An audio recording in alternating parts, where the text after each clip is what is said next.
Assalamualaikum warahmatullahi wabarakatuh. Waalaikumsalam warahmatullahi wabarakatuh. Perkenalkan, nama saya Susi Fatmawati, mahasiswa Universitas Bakti Kencana dari Prodi Sarjana Terapan Keperawatan Anestesiologi. Nah, Ibu, di sini tujuan saya yaitu untuk penyuluhan mengenai stunting. Waktu penyampaian materi ini kurang lebih 30 menit ya, Bu. Nah, tujuan dari stunting ini yaitu supaya orang tua atau ibu-ibu di sini dapat mengetahui cara mencegah stunting dengan memperbaiki pola makan anak. Baik, selanjutnya di sini saya akan menyampaikan secara langsung materi mengenai stunting. Tapi sebelum saya menyampaikan materinya, di sini saya akan membagikan leaflet kepada ibu-ibu di sini.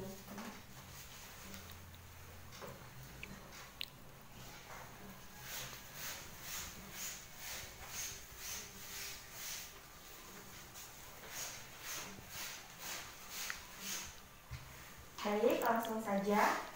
Di sini saya akan menyampaikan beberapa materi mengenai stunting, yaitu seperti definisi dari stunting itu apa, kemudian penyebab stunting, selanjutnya itu bahaya stunting, pencegahan stunting, dan juga zat gizi mikro yang berperan untuk menghindari stunting. Nah, ibu-ibu di sini apakah ada yang sudah tahu apa yang dimaksud dengan stunting? Belum ya. Baik. Nah, stunting ini yaitu kondisi gagal tumbuh pada anak atau balita bayi di bawah 5 tahun akibat dari kekurangan gizi kronis sehingga anak terlalu pendek untuk usianya. Kekurangan gizi ini terjadi sejak bayi dalam kandungan dan pada masa awal setelah bayi lahir, akan tetapi kondisi stunting ini baru nampak setelah bayi berusia 2 tahun ya, Bu. Nah, pada stunting ini ada penyebabnya. Apakah ada yang tahu juga penyebabnya? Belum. Baik, di sini ada beberapa penyebab stunting. 1. Kurang gizi dalam waktu lama. Nah, anak bisa jadi mengalami masalah kurang gizi.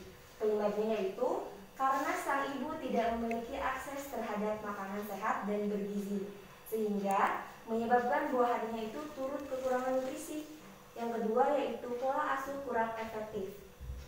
Nah, pada pola asuh yang kurang efektif ini juga menjadi salah satu penyebab stunting pada anak. Pola asuh di sini berkaitan dengan perilaku dan praktik pemberian makanan kepada anak. Bila orang tua tidak memberikan asupan gizi yang baik, maka anak bisa mengalami stunting ya, Bu. Yang ketiga, pola makan.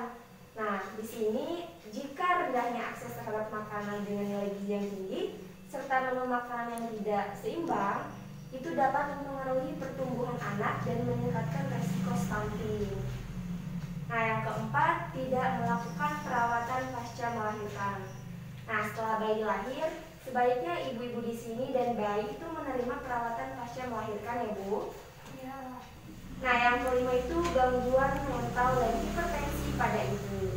Saat kehamilan, seorang ibu tidak boleh mengalami tekanan mental karena akan berpengaruh pada kondisi kesehatan anak yang dikandung. Jadi ibu-ibu di sini ketika hamil yang sehat itu tidak cuma badannya, tetapi juga mental. Nah, yang keenam, yang terakhir di sini ada sakit infeksi yang berulang. Sakit infeksi yang berulang pada anak disebabkan oleh sistem imunitas tubuh yang tidak bekerja secara maksimal. Nah, stunting ini tentunya memiliki bahaya untuk anak kita. Di sini ada beberapa bahaya yang akan saya jelaskan kepada ibu. Yang pertama, bahaya stunting pada anak, yaitu menurunkan kemampuan perkembangan kognitif otak anak. Yang kedua itu kekebalan tubuh lemah sehingga mudah sakit. Yang ketiga, risiko tinggi munculnya penyakit metabolik seperti kegemukan. Yang keempat, penyakit jantung. Yang kelima itu penyakit pembuluh darah, dan yang terakhir kesulitan belajar. Nah, tidak hanya pada usia balita, bahkan ketika sudah dewasa pun anak dengan tubuh pendek akan memiliki tingkat produktivitas yang rendah dan sulit bersaing dalam dunia kerja. Di sini ada pencegahan stunting dengan perbaikan pola makan. Nah, beberapa hal yang harus diketahui oleh orang tua atau ibu-ibu di sini untuk mencegah anak mengalami stunting, yaitu aturan pemberian makan atau feeding rules. Di sini saya akan menjelaskan aturan pemberian makan atau feeding rules. Nih, di sini ada jadwal makan anak. Jadi, jadwal makanan utama dan selingan atau snack yaitu 3 kali makan utama dan 2 kali makan kecil di antara makan utama. Susu dapat diberikan 2-3 kali sehari. Kemudian juga pemberian makan tidak boleh lebih dari 30 menit dan hanya boleh mengonsumsi air putih di antara waktu makan. Dalam satu porsi makan, usahakan setengahnya piring diisi oleh sayur dan buah dan setengahnya lagi diisi dengan sumber protein baik nabati maupun hewani ya Bu, dengan proporsi lebih banyak daripada karbohidrat seperti itu. Nah, di sini ada zat gizi mikro yang berperan untuk menghindari stunting. Nah, yang pertama itu ada kalsium. Kalsium ini memiliki fungsi yaitu dalam pembentukan tulang serta gigi anak. Nah, kalsium ini bisa ditemukan pada ikan teri kering, kemudian juga belut, susu, keju, dan kacang-kacangan. Nah, yang selanjutnya itu ada yodium. Yodium ini berguna bagi hormon tiroid, di mana hormon tiroid ini mengatur metabolisme. Seperti itu. Nah, bahan makanan sumber yodium itu bisa ikan laut, udang, dan juga kerang. Selanjutnya itu ada seng. Nah, seng atau zinc ini berfungsi dalam metabolisme tulang, penyembuhan luka.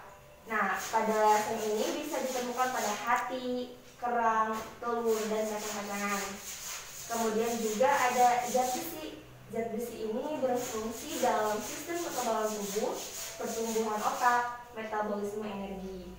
Nah, zat besi ini bisa ditemukan pada hati, telur, ikan, kacang-kacangan, sayur hijau, dan buah-buahan. Dan yang terakhir di sini ada asam folat. Asam folat ini berfungsi pada periode pembelahan dan pertumbuhan sel. Asam folat ini bisa ibu semua di sini temukan pada sayur-sayuran seperti bayam, lobak, dan kacang-kacangan. Baik ibu-ibu, selanjutnya itu di sini adalah sesi tanya jawab. Nah, ibu-ibu di sini apakah ada yang ingin ditanyakan mengenai stunting ini? Saya. Baik ibu, silakan. Tadi disebutkan ya katanya anak itu harus diberikan gizi yang benar-benar buat supaya nggak stunting. Nah, kan biasanya anak-anak itu suka nggak mau ya makan buah, sayur-sayuran, itu gimana ya caranya? Baik, terima kasih pertanyaannya Bu. Di sini saya akan jawab bagaimana jika anak tidak ingin makan sayur-sayuran. Iya. Nah, jadi tentu saja ya anak-anak itu pasti merasa bosan ketika disuguhi sayuran yang sama setiap hari. Jadi ibu-ibu di sini wajib untuk kreatif dalam arti, nah ibu dituntut untuk lebih kreatif dalam menyajikan sayuran di rumah. Jangan sampai menu sayuran dalam seminggu sama setiap hari. Atau selain itu juga tidak ada salahnya kalau kita mengubah makanan dalam bentuk yang lebih menarik sehingga bisa mengundang selera makan anak. Nah, tidak hanya itu, ibu-ibu di sini juga harus bisa memberikan pendekatan yang tepat kepada anak. Misalkan, jika anak kita tidak ingin makan sayuran, jangan ibu marahi, tetapi lakukan pendekatan kepada anak. Contohnya itu dengan cara menciptakan suasana yang menyenangkan pada saat anak makan. Seperti itu. Oh iya, makasih. Baik, terima kasih. Yang lagi Bu? Saya Dek. Baik, silakan Ibu. Tadi kan bilang pola makanan untuk anak itu kan ada yang sumber dari protein nabati sama hewani. Nah, itu didapatnya dari mana sumber hewani sama nabati tersebut? Baik. Ya. Baik, di sini pertanyaan Ibu itu protein hewani dan nabati itu bisa ditemukan pada sumber makanan apa saja. Nah, di sini saya akan menjelaskan dulu ya Bu. Protein hewani ini yaitu asupan nutrisi protein yang berasal dari hewan atau produk olahannya. Contohnya itu bisa ditemukan pada daging merah, daging ayam, daging ikan, dan juga telur. Sedangkan untuk protein nabati yaitu protein yang berasal dari konsumsi tanaman atau berbagai jenis olahannya. Contohnya ibu-ibu bisa ditemukan pada tahu dan tempe, kacang kedelai, dan juga kacang polong seperti itu. Bagaimana Ibu? Paham Dek. Paham. Selanjutnya apakah ada yang ingin ditanyakan lagi? Cukup. Cukup.